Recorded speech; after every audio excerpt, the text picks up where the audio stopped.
Est-ce qu'il existe quelqu'un qui souhaite librement visiter l'enfer? Être présent en ce lieu est-il réservé aux condamnés ou quelqu'un peut-il choisir d'y aller? Saviez-vous que Jésus est déjà allé en enfer et saviez-vous qu'il a même prêché là-bas? Est-ce que après le jugement dernier, Jésus retournera en enfer pour prêcher à nouveau aux gens et leur donner une seconde chance? Qu'a fait Jésus avec les démons lorsqu'il était présent en enfer? Est-ce qu'il est descendu en enfer pour faire sentir coupables les gens qui n'avaient pas choisi le chemin de la vérité? Avez-vous déjà entendu des gens dire que Jésus est descendu en enfer pour être puni par Satan? Je vous invite à regarder cette vidéo jusqu'à la fin pour avoir toutes ces réponses. Mais avant de commencer, je veux vous rappeler que ces vidéos ne sont pas gratuites. Vous les payez en cliquant sur le bouton like maintenant et en laissant votre commentaire à la fin. N'oubliez pas aussi de partager ces vidéos sur vos groupes de WhatsApp et Facebook. Aidez-nous à divulguer ce message et atteindre le plus grand nombre de personnes. Nous laissons un grand merci spécialement aux membres qui ont décidé de devenir des membres officiels de notre chaîne en cliquant sur le bouton rejoindre. Que Dieu puisse multiplier cette semence que vous faites dans notre travail. Une chose que j'ai toujours remise en question est ce qui s'est passé juste après la mort de Jésus sur la croix. La Bible dit qu'il est mort et qu'il est resté 3 jours et 3 nuits dans un tombeau jusqu'à ce que Dieu le ressuscite parmi les morts. La Bible ne donne pas beaucoup de détails, mais il y a un passage du chapitre 3 de 1 Pierre qui dit quelque chose de très intéressant. Christ aussi a souffert, et ce, une fois pour toutes, pour tous les péchés. Lui, le juste, il a souffert pour tous les injustes, afin de vous conduire à Dieu. Il a souffert une mort humaine, mais il a été rendu à la vie par l'Esprit. C'est alors aussi qu'il est allé faire une proclamation aux esprits en prison, ceux-là même qui avaient été rebelles autrefois, lorsque la patience de Dieu se prolongeait à l'époque de Noé pendant la construction de l'arche. Un petit nombre de personnes, à savoir 8, sont entrées dans ce bateau et ont été sauvées à travers l'eau. Ce passage nous dit quelque chose de très intéressant.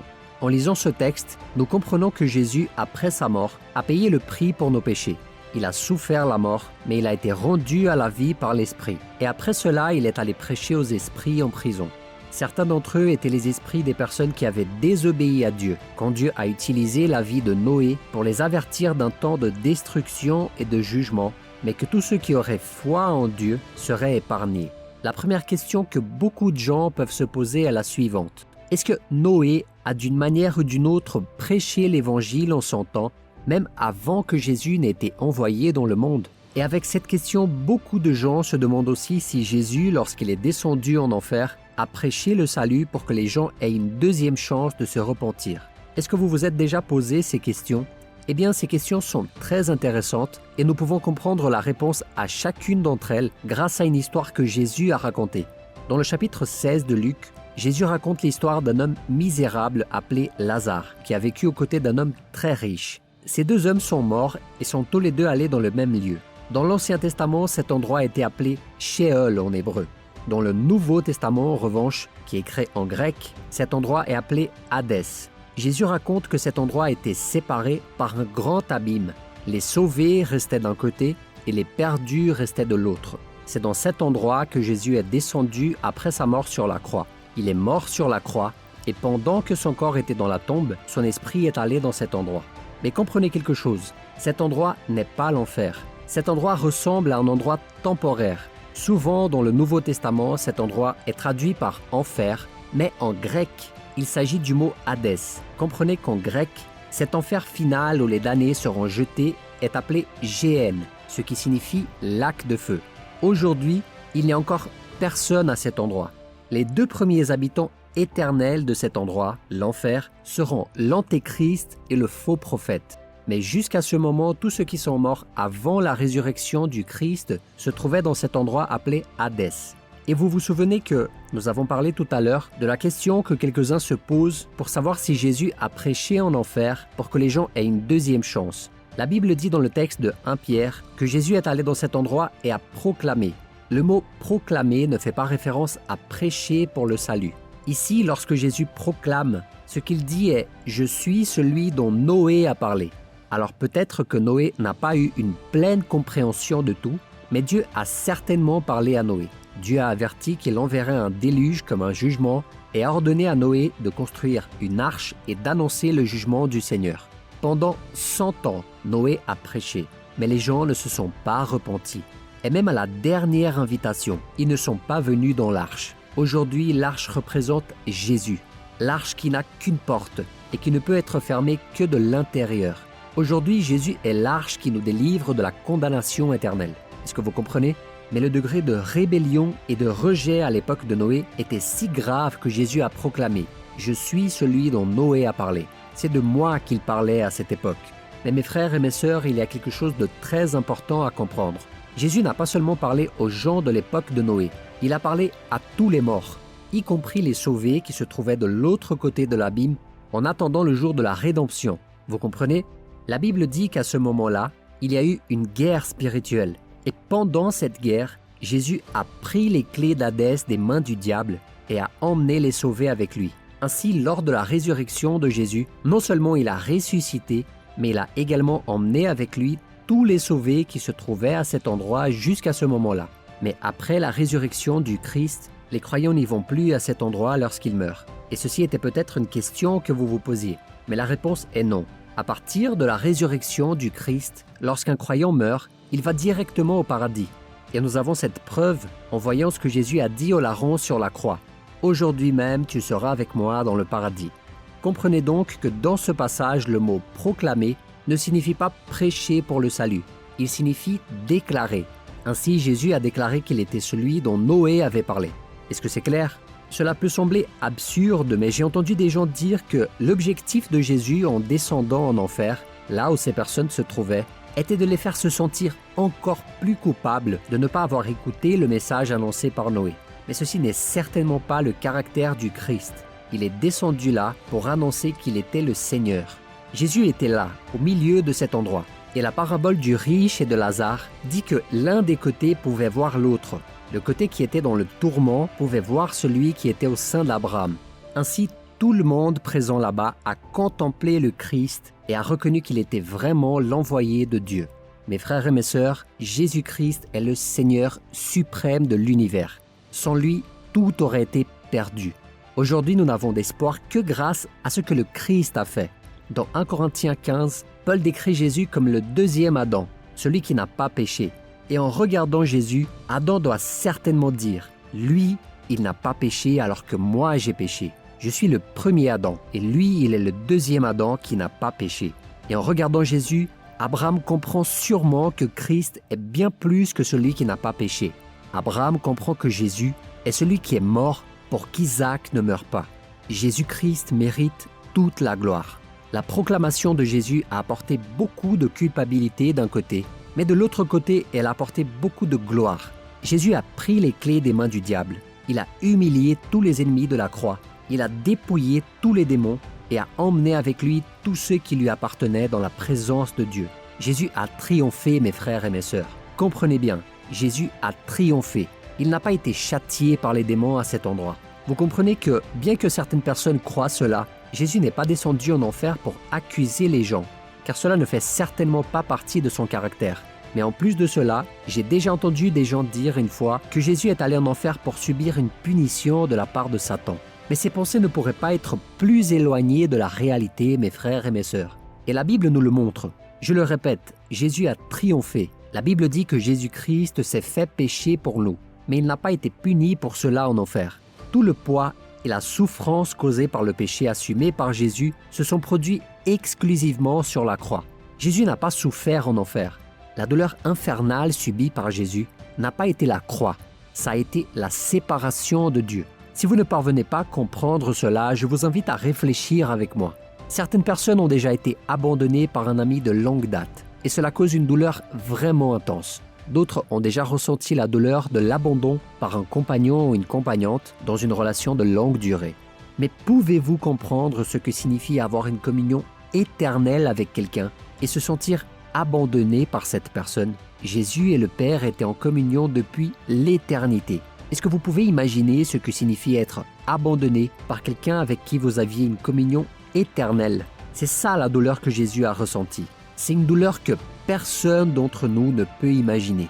Jésus a ressenti toutes nos douleurs physiques et émotionnelles. Il a connu toutes nos faiblesses et toutes nos peurs. Par conséquent, il peut nous comprendre pleinement. Mais aucun d'entre nous ne peut même imaginer ce que Jésus a ressenti dans le verset 46 du chapitre 27 de Matthieu, quand il a dit « Mon Dieu, pourquoi m'as-tu abandonné ?» L'enfer est l'absence totale de la présence de l'amour de Dieu. Est-ce que vous comprenez ça? C'était ça la douleur la plus profonde de Jésus. Cependant, quand il descend en enfer, il descend déjà triomphant, car la Bible nous assure dans Colossiens qu'il a triomphé sur eux à la croix. Est-ce que vous comprenez ça, mes frères et mes sœurs? Le triomphe de Jésus s'est produit sur la croix. Alors même que pendant un court moment, il a été complètement abandonné sur la croix, c'est à ce moment-là que Jésus a remporté la victoire. Juste avant de mourir, Jésus a dit « Tout est accompli ». Le mot grec pour accompli est « tétélestai ». Ce mot signifie « c'est payé ». À ce moment-là, le diable a été définitivement vaincu. Dans Colossiens 3, la parole de Dieu nous dit que Jésus a exposé publiquement ses ennemis et il a triomphé sur eux à la croix. Vous comprenez ça, mes frères et mes sœurs? C'est sur la croix que Jésus a humilié le diable. Jésus devait passer pour cela pour vaincre le diable. Et rappelez-vous que juste avant d'être emmené à la croix, Pierre a tenté de préserver Jésus de la croix. Et lisons ce que Jésus lui a répondu. Alors Pierre le prit à part et se mit à le reprendre en disant « Que Dieu t'en garde, Seigneur, cela ne t'arrivera pas. » Mais Jésus se retourna et dit à Pierre « Arrière, Satan, tu es un piège pour moi, car tes pensées ne sont pas les pensées de Dieu, mais celles des hommes. » Mon frère et ma sœur, avez-vous compris que sans la croix, il n'y aurait pas eu de triomphe? Il fallait évidemment que Jésus vive toute sa vie sans péché, mais s'il n'était pas mort sur la croix, nous serions tous perdus et Jésus-Christ aurait été vaincu, car le but de la venue de Jésus était de mourir sur la croix. Au moment où Jésus accomplit ce qu'Adam aurait dû faire, c'est-à-dire vivre pour la gloire de Dieu, il a reçu et il a assumé toute l'autorité comme la parole de Dieu nous le montre. Les 11 disciples allèrent en Galilée, sur la montagne que Jésus leur avait désignée.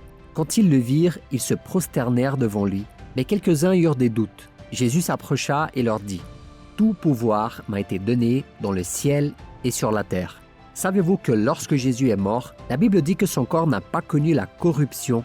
Cela s'est produit parce que Jésus n'avait pas de péché et c'est le péché qui engendre la mort. Ainsi, les bactéries n'ont pas pu détruire son corps et aucune partie de son corps n'est entrée en décomposition. Tout est resté intact. Donc mes frères et mes sœurs, gardez bien la vérité du triomphe du Christ dans vos cœurs. Il est évident que la souffrance a eu lieu et cela ne doit jamais être oublié par les chrétiens.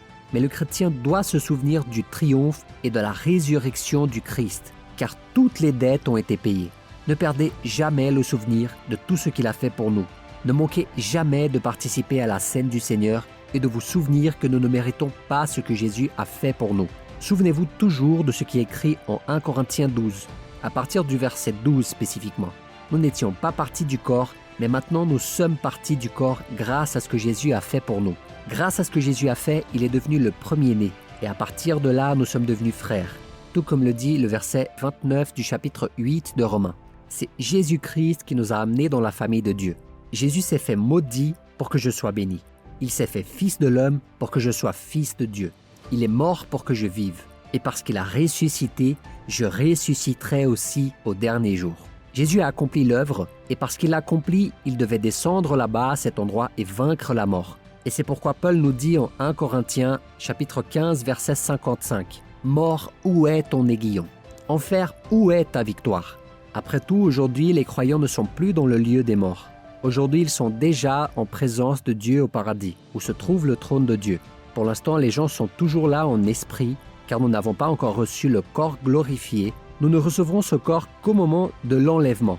Mais au moment où vous fermez les yeux ici sur terre, votre corps ira à la tombe, mais votre esprit sera avec Dieu, parce que Jésus a déjà vaincu la mort. Mes frères et mes sœurs, comprenez que nous serons là où Jésus est déjà. Souvenez-vous des derniers moments de la vie d'Étienne.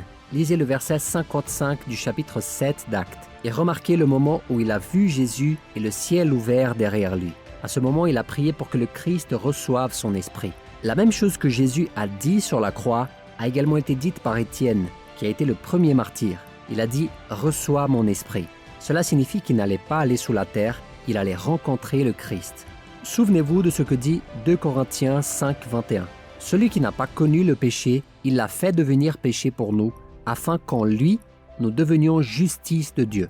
Souvenez-vous qu'il a été éloigné du Père pour que plus personne d'entre nous ne perde à nouveau la présence du Père. La Bible elle-même nous dit en Hébreux, chapitre 10, versets 19 et 20. « Ainsi, frères et sœurs, nous avons par le sang de Jésus l'assurance d'un libre accès au sanctuaire. Cette route nouvelle et vivante, il l'a inaugurée pour nous à travers du voile, c'est-à-dire son propre corps. Le jour où Jésus est mort et qu'il a expiré, le voile du temple du Saint des Saints s'est déchiré de haut en bas, et non de bas en haut. Dieu lui-même a déchiré le voile. Et maintenant le Saint des Saints est accessible à tous ceux qui croient en Jésus. Amen. Si vous avez aimé ce message, partagez-le maintenant avec vos amis et votre famille. Si ce message vous a touché, vous a parlé, considérez devenir un membre en cliquant maintenant sur le bouton « Rejoindre ». N'oubliez pas de laisser votre commentaire et aussi de regarder l'une de ces vidéos que nous laissons en recommandation. Que Dieu vous bénisse, je vous attends dans la prochaine vidéo.